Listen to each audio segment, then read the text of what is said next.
These narrow streets used to teem with merchants arriving from the far reaches of the Silk Road. But 13 years of civil war has left one of the oldest cities in the world marred with bullet holes and upturned lives. We're in the historical center of Aleppo, right outside the Aleppo castle.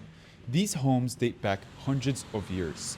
Thousands of people have fled this area during the Civil War and are only now returning back to find their homes reduced to rubble. Let's check in with Ahmed and see how the rebuilding process is going.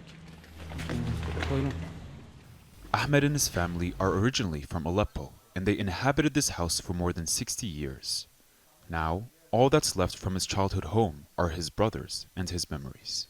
I used to live here since I was 5 years old. It is my parents' house. I got married in it. And after 5 years of my marriage, the war began. A war that lasted 13 years, killed hundreds of thousands, and displaced millions. Ahmed was forced to flee the carnage, taking his wife and 3 children to find safe refuge in Turkey. The house was fully furnished and everything was new. When I fled, I only took a small bag with some clothes and couldn't return since then. When I returned, I only found the floor and the walls. Ahmed returned to his childhood home the day after Bashar al-Assad fled Syria. Now, he and his brothers are burdened with the arduous task of rebuilding. Working with what little they have and hindered by the lack of funding, they say they have removed over 600 bags of trash and rubble and had to fix the damage caused by rocket fire before starting to restore their own home. I didn't leave the country. I lived through the whole war. When the regime army entered here, we went to another area.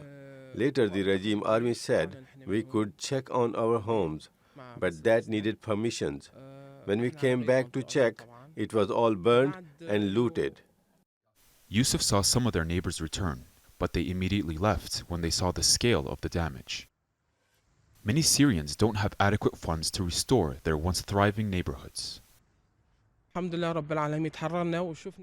thanks to God, we are freed and we feel a little bit better. We have hopes to rebuild the country.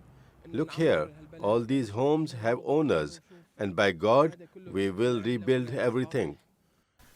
The Darwish family, like the rest of Syria, have their work cut out for them. But they say they're determined to see better days, even if it means rebuilding brick by brick.